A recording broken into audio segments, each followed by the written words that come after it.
but when I looked at the first 2 chapters especially, because by then, before, there was no regular Bhagavatam class with regular chanting of the Sanskrit verses and reading the word for word synonyms. Prabhupada instituted that a little later. And then after we got familiar with the book by going through that system, we could see that there were things that were really missing. And missing or wrongly stated. So I went through the first canto, and especially with attention to the first 2 chapters. And I did a revision.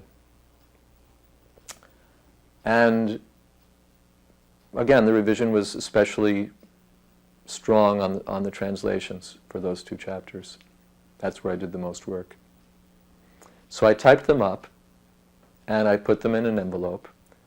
And when Srila Prabhupada came to 55th Street in New York to visit the temple, I went up to his room basically to leave this there for him to see and, to give his approval or disapproval. There was a cover letter and so on saying what I'd done, and I thought I'll just leave this here and come back or, wait for a reply.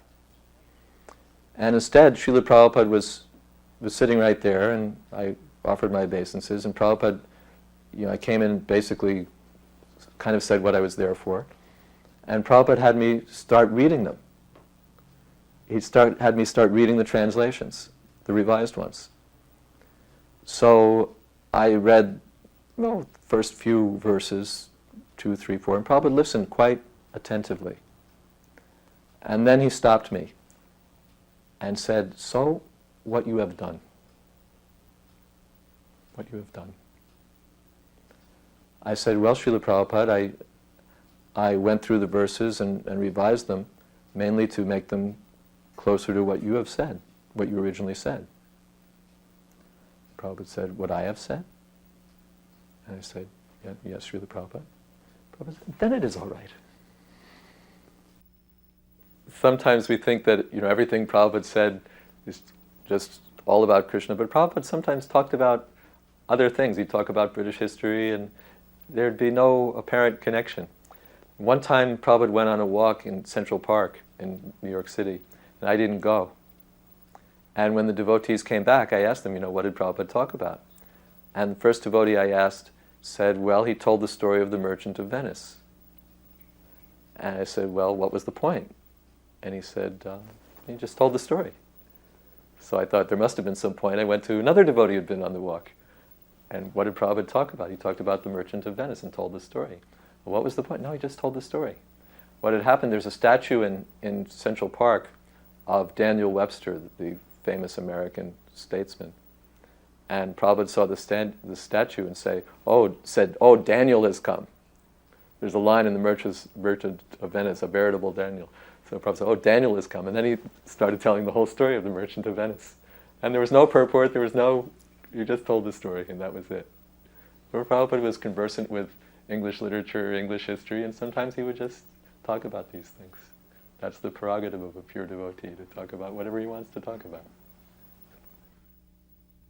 Another time I was on a walk with Srila Prabhupada. It was one of those walks where you drive in a car someplace and go on a walk and then drive back. We'd gone for a walk, perhaps it was on the East River in New York, in Brooklyn, and we were driving back, and I was in the car with Srila Prabhupada. We were coming back to Henry Street. And on the corner of the street, there's a mailbox. And as we were pulling up to the temple, there was a man with a little boy. And the man was picking up the little boy, and the boy was putting the letter in the box.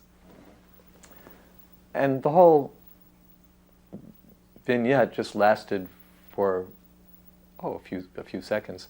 But Prabhupada just became fixed on the scene. He was in the car and he was seeing. And as he was seeing, his eyes got very large and brilliant. And he just became absorbed in this scene. And this is all of 5 seconds, 10 seconds.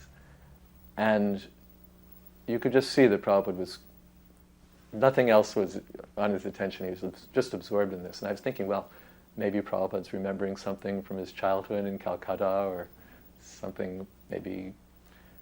Then Prabhupada, the man put his boy down, and Prabhupada said, the little boy, on his own, he cannot do. But the affectionate father, when he helps, then it is possible. So on our own, living entities, what power do we have? But when the Lord or the spiritual master gives their affectionate help, then it becomes possible.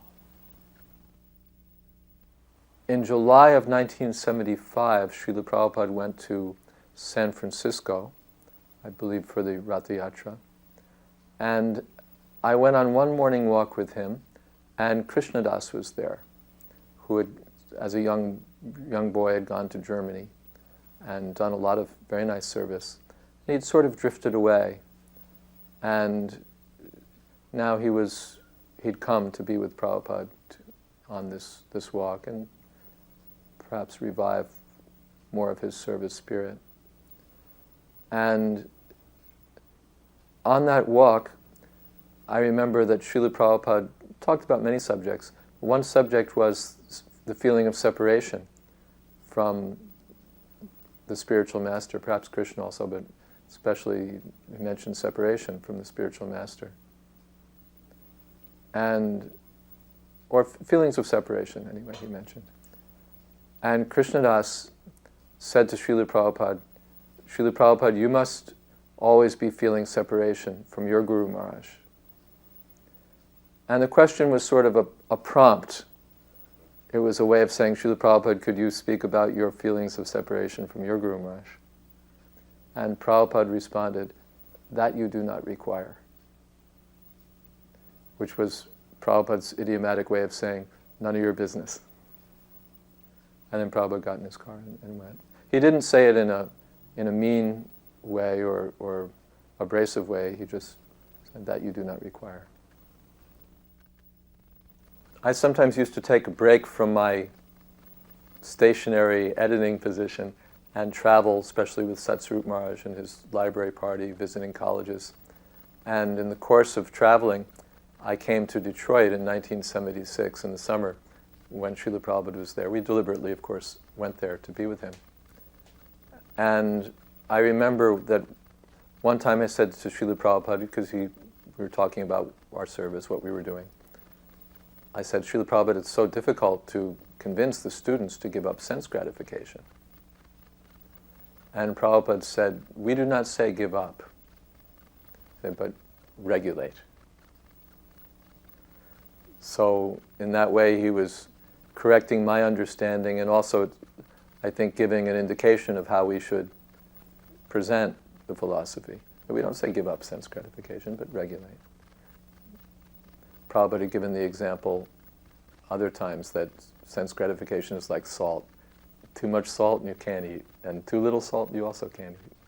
It has to be regulated. That Detroit temple had been purchased with the funds given by Ambarish Prabhu and Lekha Shrivanti Dasi. She, of course, was well connected with people in the labor community in the city of Detroit because she was coming from a family where her father was an important labor leader, leading labor leader in the city of Detroit. So she knew people in office, and she brought one time a local politician, perhaps a state representative or something like that, to meet with Srila Prabhupada. Very respectful black gentleman who came to see Srila Prabhupada along with Lekha Shrivanti. And Prabhupada received him very cordially. And of course, Detroit is such an opulent temple, and they have beautiful deities there. They have Gauranitai deities, I believe they have Jagannath deities, and they have Radha Kunja Bihari. very tall marble deities. Krishna is black marble and Radharani's white marble. So Srila Prabhupada said to this gentleman that, so you have seen the deity? You've seen Krishna? And the gentleman had been brought to the temple, so he said yes. Prabhupada said yes. He said, Krishna is also coming from your community.